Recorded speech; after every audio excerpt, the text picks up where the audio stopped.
திராவிட பேச்சரங்க நேயர்களுக்கு வணக்கம். இன்று நம்மோடு பல்வேறு கருத்துக்களை பகிர்ந்துக்கிறதுக்காக திராவிட இயக்க தமிழர் பேரவையிலிருந்து துணை பொதுச் செயலாளர் வழக்கறிஞருமாகிய தோழர் வைரமுத்து அவர்கள் நம்மோடு இணைஞ்சிருக்காங்க. வணக்கம் தோழர். வணக்கம் தோழர். தோழர், இன்னைக்கு ஒரு தீர்ப்பு வந்திருக்கு கோர்ட்ல இருந்து.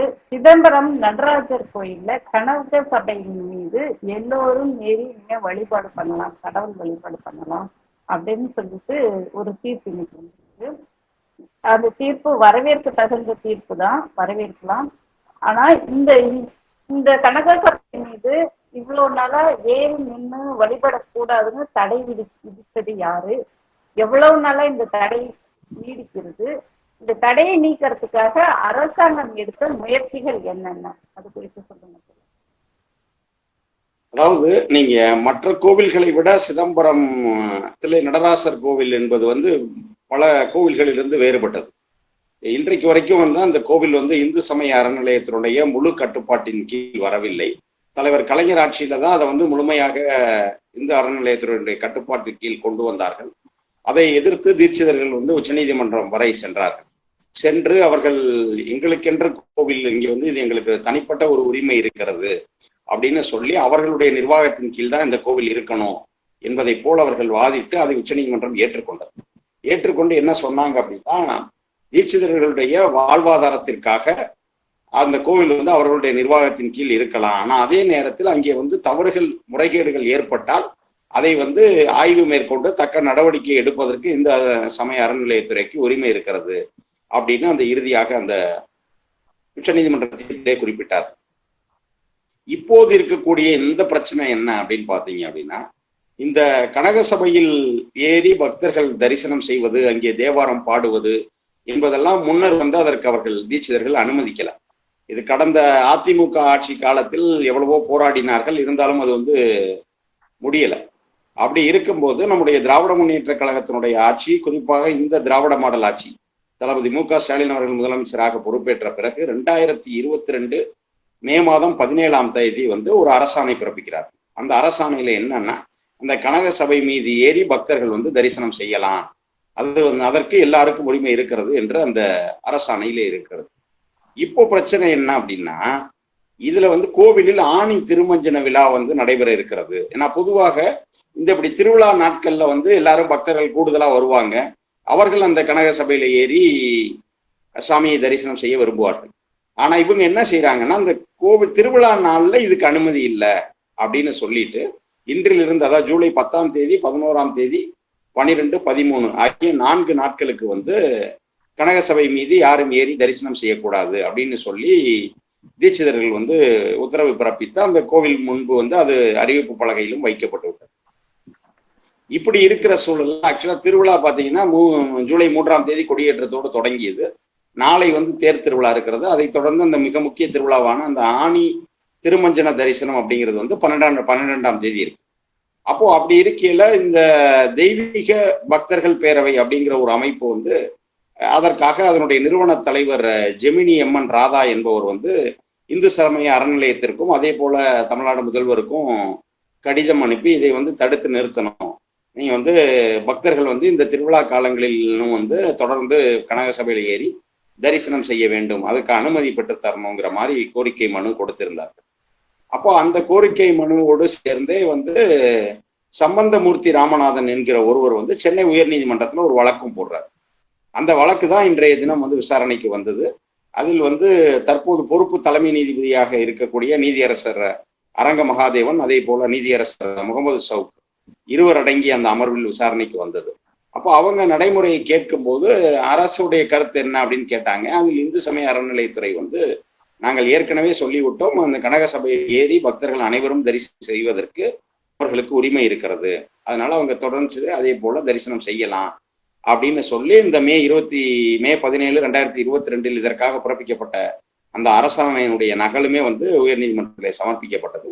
அப்போ அதை ஆய்வு செய்த இவங்க என்ன பண்ணாங்கன்னா, உடனே தீட்சிதர்கள் தரப்பில் என்ன சொல்லப்பட்டதுன்னா, நாங்கள் இதை எதிர்த்து மேல்முறையீடு செய்திருக்கிறோம், அது உயர்நீதிமன்றத்தில் நிலுவையில் இருக்கு அப்படின்னு சொல்லி அவங்க தரப்புல சொன்னாங்க.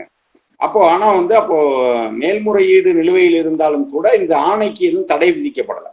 குறிப்பா பாத்தீங்கன்னா இன்ட்ரீம் ஸ்டே, இடைக்கால தடை என்று அந்த அரசாணைக்கு ஏதாவது கொடுக்கப்பட்டிருக்கிறதா என்று நீதியரசர்கள் கேட்டபோது அப்படி ஒரு தடை இல்லைங்கிறத அரசு தரப்பு உறுதி செய்தது. தடை கிடையாது. அப்போ மேல்முறையீட்டை அனுமதிக்கப்பட்டு பழைய அரசாணைக்கு இடைக்கால தடை எதுவும் விதிக்காத சூழல்ல அப்போ அந்த அரசாணை வந்து செல்லத்தக்கதுதான் அப்படின்னு சொல்லி இந்த 4 நாட்கள் வந்து கனக சபையில் ஏறி பக்தர்கள் வந்து தரிசனம் செய்யலாம் அப்படிங்கிறதுக்கான அனுமதியை வந்து இந்த தீர்ப்பின் மூலமாக கொடுத்திருக்கிறது. அது உடனடியாகவே அமலுக்கு வந்து இன்றைக்கு தினம் அந்த 10ஆம் தேதி வந்து பக்தர்கள் வந்து இன்றைக்கு கனக சபையில் ஏறி அவர்கள் தரிசனம் செய்திருக்கிறார். கனக சபைனா என்னங்க சொல்ல? கனக சபை அப்படிங்கிறது வந்து அது சிற்றம்பல மேடை அப்படின்னு சொல்லுவாங்க. அதாவது சாமிக்கு நேர இருக்கக்கூடிய ஒரு குறிப்பிட்ட இடம். அது தீட்சிதர்கள் என்ன பண்றாங்கன்னா அங்கு தீட்சிதர்கள் மட்டும்தான் நின்று சாமி கும்பிடணும், மற்றவர்கள் வந்து அங்கே நுழைய, இது வந்து ஒரு வகையிலான தீண்டாமைன்னு வச்சுக்கோங்களேன். அந்த கோவிலுக்குள்ள வரலாம், சாமி கும்பிடலாம். ஆனா அந்த சிற்றம்பல மேடை என்று சொல்லப்படக்கூடிய அந்த கனக சபையில் ஏறி தரிசனம் செய்கிற உரிமை வந்து தீட்சிதர்களுக்கு மட்டும் தாங்கிறது அவர்கள் இத்தனை நாள் வைத்துக் கொண்டிருந்த வாதம். அது வந்து இப்போ 2022 இந்த நிலை வந்து பல்லாண்டு காலமாக இதே நிலை தான் தொடருது. அதாவது ஒவ்வொரு முறை திராவிட முன்னேற்ற கழகம் அரசு வரும் பொழுது அவர்கள் வந்து இந்த தீட்சிதர்களுடைய ஆட்டத்திற்கு கொஞ்சம் அவங்க ஏதாவது ஸ்டெப் எடுப்பாங்க, கொஞ்சம் அவங்களுடைய ஆட்டம் குறையும். பின்பு வந்து அஇஅதிமுக ஆட்சி வந்த உடனே மறுபடியும் தீட்சிதர்களுடைய ஆட்டம் தொடங்கிடும். அப்படித்தான் இது தொடர்ச்சியா இருந்தது. இதுல வந்து இந்த முறை அது வந்து 2022 மே 17ஆம் தேதி வந்து அப்படி ஒரு அரசாணை கொடுக்கப்பட்டது. அனைவருமே அதில் ஏறி இது பண்ணலாம் அப்படின்னு சொல்லிட்டு. அப்போ அந்த அரசாணைக்கு பிறகு இப்போ வந்து 2 ஆண்டுகளாக எல்லாரும் அதில் ஏறி தரிசனம் செய்து கொண்டிருக்கிறார். இப்போ இந்த திருவிழா என்ற பெயரில் அவர்கள் அதை நிறுத்த பார்ப்பதற்கு மறுபடியும் இப்போ உயர்நீதிமன்றம் மூலமாக திருவிழா காலங்களிலும் அவர்கள் வந்து தரிசனம் செய்யலாம் அப்படிங்கிற அனுமதியை பெற்றிருக்கிறார். திராவிட முன்னேற்ற கழகம் அரசு எப்பப்பெல்லாம் பொறுப்பேற்றோ அப்ப மட்டும்தான் வந்துட்டு அந்த எல்லாத்துக்கும் உண்டான உரிமையை நிலைநாட்டுறதுக்கு, பர்டிகுலரா கோவில்களில் வந்து அந்த உரிமையை நிலைநாட்டுறதுக்கு முயற்சிகள் நடக்குது. மற்ற நேரங்கள்ல அதுக்குண்டான முயற்சிகள் இல்லை. கண்டிப்பாக. பொதுவா சொல்லும் போது இவர்கள் கடவுள் பக்தி இல்லாதவர்கள், இவர்களுக்கு வந்து கோவில்கள்ல நிர்வாகம் ஏன் இவங்க பண்றாங்க என்பதை போன்ற கேள்விகளை அவர்கள் எழுப்பினார்களும் கூட, நாங்கள் வந்து கடவுள் மறுப்பாளர்கள் அப்படின்னு நாத்திகத்தை பின்பற்றுகிறவர்களாக இருந்தாலும் கடவுளை வணங்குகிற அனைவருக்குமான உரிமையை பெற்றுத்தருக்கிற இயக்கமாகத்தான் திராவிட முன்னேற்ற கழகம் எப்போதும் இருந்து வருகிறது. அதிலும் குறிப்பா சிதம்பரம் கோவிலை பொறுத்தளவுக்கு தொடர்ச்சியாக அதற்கான முயற்சிகள். ஏன்னா அந்த தீட்சிதர்களுடைய முறைகேடுகள் அப்படிங்கிறதுக்கு எல்லையே கிடையாது. அந்த அளவுக்கு அந்த சிதம்பரம் கோவிலில் அவர்களுடைய ஆட்டம் அதிகமாக இருக்கு. இப்போ குறிப்பா பாத்தீங்க அப்படின்னா இங்கே இந்த கோவில்ல வந்து மிக முக்கிய திருவிழாக்கள் வந்து 2. ஒன்று வந்து மார்கழி திருவாதிரை, இப்போ அந்த நேரத்துல வந்து பாத்தீங்கன்னா ஆருத்ரா தரிசனம் அப்படின்னு சொல்லுவாங்க. அதே போல இப்போ ஆணியில வந்து திருமஞ்சன தரிசனம். இந்த 2 வழிபாடுகள் தான் இந்த கோவிலில் மிக முக்கிய வழிபாடுகள். அதிலும் கூட அந்த தரிசனம், அந்த ஆருத்ரா தரிசனத்தின் போதும் இந்த ஆணி திருமஞ்சன தரிசனத்தின் போதும் மக்கள் அங்கே திரண்டு அந்த நேரத்துல சாமியை பார்ப்பாங்க. ஆனா இவங்க என்ன பண்ணுவாங்கன்னா அந்த சரியான நேரத்தையே சொல்ல மாட்டாங்க. இப்போ ஆருத்ரா தரிசனம் கடந்த முறை என்ன நடந்ததுன்னா 2023 டிசம்பர் 27ஆம் தேதி ஆருத்ரா தரிசனம் நடந்தது. ஆனா அந்த ஆருத்ரா தரிசனத்தின் போது இத்தனை மணிக்கு தான் கரெக்டா வந்து இது. இப்போ மற்ற கோயில்கள்ல இப்போ உதாரணத்துக்கு மதுரை மீனாட்சி அம்மன் கோவில் திருக்கல்யாணம் நடக்குது அப்படின்னா இத்தனை மணி டு இத்தனை மணி திருக்கல்யாணம்ங்கிறது முறைப்படி முன்னரே தெரிவித்து விடுவார். அப்போ மக்கள் எல்லாம் இந்த திருவிழா பார்க்க போவாங்க. அந்த திருக்கல்யாணத்தை நேரடியா பார்க்க முடியாதவர்கள் திருக்கல்யாணம் முடிந்த பிறகு போய் தரிசனம் செய்வார். ஆனா இவங்க அந்த ஆருத்ரா தரிசனம் இத்தனை மணிக்குங்கிறது சொல்ல மாட்டாங்க. ஏன்னா மக்கள் வெயிட் பண்ணிட்டு போயிடணும். அவங்க ஆட்கள் வந்து தீட்சிதர்களுடைய முழுமையா அவங்க மட்டும் அதை வந்து பண்ணணும், பார்க்கணும் அப்படிங்கிறதை போல அந்த முறை என்ன நடந்ததுன்னா காலையில 10 மணில இருந்து மாலை 6 மணி வரைக்கும் மக்களுக்கு வந்து கூட்டம் அங்கே கோயிலை விட்டே வெளியே போல. ஏன்னா அந்த சாமியை பார்க்கத்தான் வந்திருக்கும். அது எத்தனை மணிக்கு அந்த தரிசனமோ அந்த நேரத்துல பார்க்கணும் அப்படிங்கிறதுக்காக அவங்க எல்லாரும் வெயிட் பண்ணாங்க. அப்போ பலர் வந்து அந்த அதில் மயக்கமடைந்து உடல்நிலை பாதிப்படைந்தோட சூழல்லாம் வந்துச்சு. அது மாதிரி தொடர்ச்சியா அவங்க பண்ற விஷயங்கள். இப்போ பழைய நந்தனார் கதை வந்து எல்லாருக்கும் தெரியும். அந்த நந்தனார் வந்து நுழைந்ததாக சொல்லப்படுகிற அந்த தெற்கு நுழைவாயில்ல அந்த வாயிலை மறித்து ஒரு கோயிலுக்குள்ளேயே ஒரு சுவர் இவங்க கட்டியிருக்காங்க. அதே போல வந்து நீங்க அந்த கோவிலுக்கு எப்பவுமே பாத்தீங்கன்னா நீங்க எல்லா கோவில்லையும் போனீங்கன்னா உண்டியல் இருக்கும். இந்த கோவில்ல வந்து உண்டியலே இருக்காது. நீங்க பணம் போடணும்னு நினைச்சீங்கன்னா தட்டுல தான் போடணும்.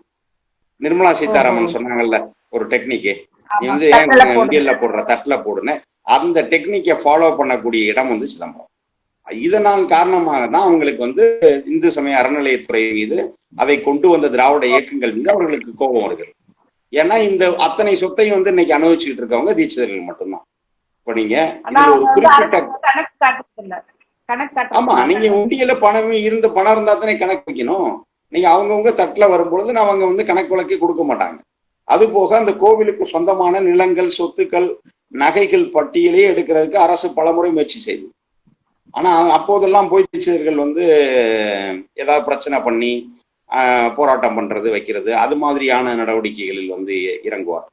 இப்படி இந்த முறைகேடுகள் அனைத்தின் மொத்த உருவம் தான் தீட்சிதர்கள். உங்களுக்கு நினைவு இருக்கும்னு நினைக்கிறேன், ஓராண்டுக்கு முன்பாக இந்த தீட்சிதர்கள் குடும்பத்துல வந்து குழந்தை திருமணம் நடைபெற்றது.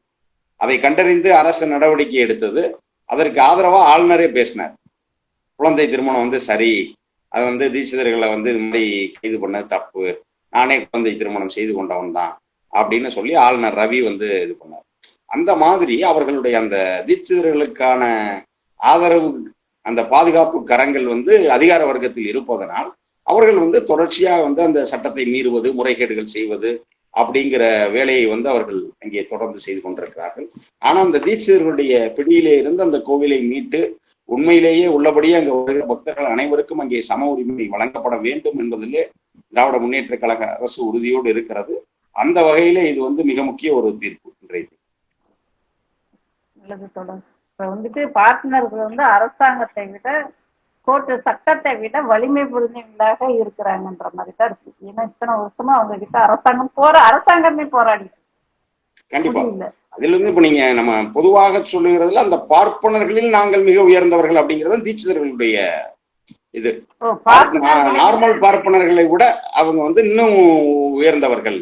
அதான் சொல்லுவாங்க, தில்லைவாழ் அந்தணர்கள்னு சொல்லுவாங்க. அது வந்து நார்மலா அந்தணர்கள் வந்து பிராமணர்கள், பார்ப்பனர்கள். ஆனா நான் தில்லைவாழ் அந்தணர்கள் அப்படின்னு சொல்லப்படுகிற தீட்சிதர்கள் வந்து நாங்கள் அவர்கள் வந்து அவர்களுடைய வாதம் என்னன்னா, அவங்க நேரடியாகவே சிவனோடு இங்க வந்தோம், அந்த வாரிசுகள், நேரடி வாரிசுகள் நாங்க. இப்ப வந்துட்டு அவங்களுக்கு நிகர யாருமே இல்ல, அவங்க மட்டும்தான் உயர்ந்தவங்க அப்படின்ற ஒரு மனோபாவத்துல இருக்காங்க, இருக்கிறவங்க தான் தீட்சிதர்கள்.